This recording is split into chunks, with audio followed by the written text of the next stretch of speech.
Hello everybody, it's Mark, here to show you a few new features that we're just about to release on RealDesk. And I'm really excited about these. Hopefully you'll really like them as well. The first is about a version history and audit trail on commissions. So anytime an agent's gross or net commission changes, you'll be able to now see that in the version history. So let me show you a little bit about how this works. So if I go to the payments for this new deal that I just created, and then I click on version history, you'll see that I see basically just version 1. And any deal that is currently, at the time that we release this, conditional or firm, not yet closed, not collapsed in your system, will get this version 1, and it will just say migration backfill, because up until now we just weren't saving these changes, right? So every deal, whether or not there's actually been changes like in the past, like months ago or whatever, we'll just get that version 1 migration backfill. But after that, you'll see that things will change. For any version, you can just click into the details and it will show you everything. So internal splits, it'll show you, if it's a developer deal with multiple payments, it'll show you each payment and so on. So you can get basically all the details, right? So in this case, I can see the overall, the deal price is 600,000. The brokerage commission is 2% of that. The agent isn't splitting with anybody else. And then they have these two deductions. So that's how we get from the gross to the net. But from here on, if there's any changes that would impact either the gross or the net, we'll see that reflected here. So even if I do something like change their split from $1,188 to say $500, right, through an override, and then I click on version history, you'll now see that it says version 2, and the net is different, and I can see the details here, right? And it will say who did what and when, and all of that. Same thing if the gross commission changed. So if I went into the commission calculator and changed the overall percentage for the deal from 2% to 2.5% or 1.5% or really anything to a flat fee, right, it would change the gross as well, and then the net would likely reflect that change as well. Okay, so then one of the nice effects of that, having that version history, is that that also means that we can version the trade record sheet and make sure that the agent has always signed the most current version, like in case their commissions change after they initially signed. So I'll show you how that works as well. So in this case, the agent has already signed the trade record sheet for this deal. So if I click over here, you'll see signed and the date, so on. But if I then go and make changes, so let's say I remove this buyer rebate that we had added because we decided that we didn't want to do that. So that's going to delete that deduction, which is also going to change the version, right? So I'll see that now it's version 2 instead of version 3, and it's this extra $500 because we got rid of this buyer rebate. You can see the source is quick deduction delete, which is buyer rebate is considered a quick deduction. And then if I go and generate the trade record sheet again, you'll notice that we don't see Billy's signature anymore. And then in the meantime, Billy's also received an email that says your commissions have changed. Please go sign your trade record sheet again. Sorry about the ugly email display, but you get the idea. So Billy receives this email that says commissions have been updated. Please review your trade record sheet again using the link. And when I click on here, it will show the new version that no longer has this buyer rebate and has the new net. And then I can click sign and everything proceeds as normal.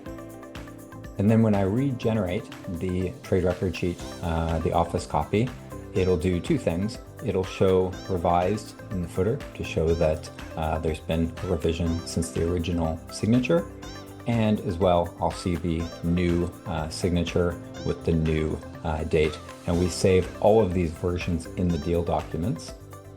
So you'll see version 1, version 2, and that way you've got a complete trail of all of the trade record sheets that the agent has signed.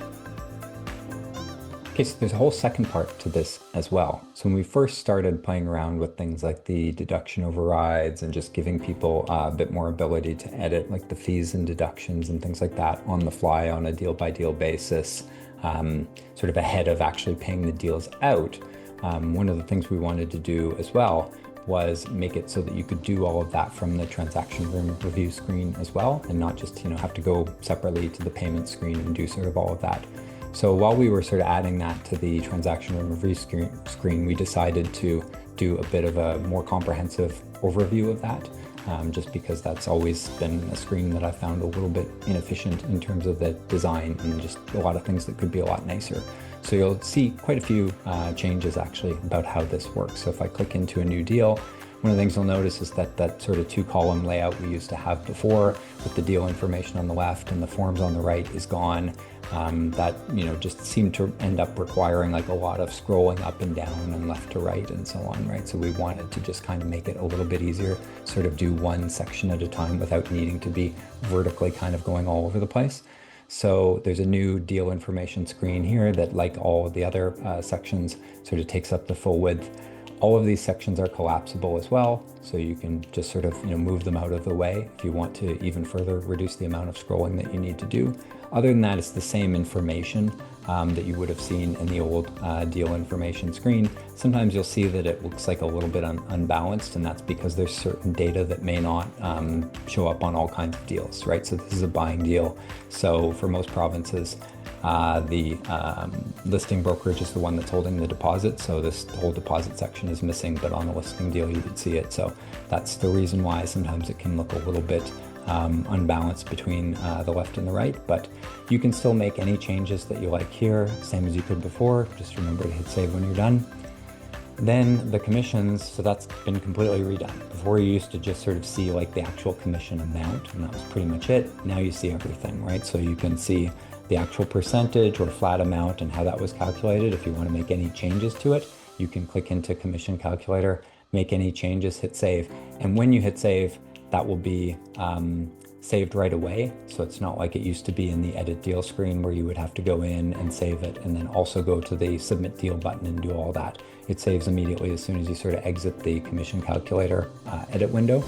So you can see here the gross commission, how that's determined, like the brokerage commission, the split between the agents, and then you can also see each agent's commissions and fees, and you can make whatever edits that you want to right here as well. So if you know right away that this is going to be a different kind of deal where like maybe the usual splits or deal fees don't apply because it's lease, or if it's a family deal or personal deal or something like that where you have a different fee structure that applies, or there's a different one-time deduction or buyer rebate or something that you want to add, you can do all of that right here.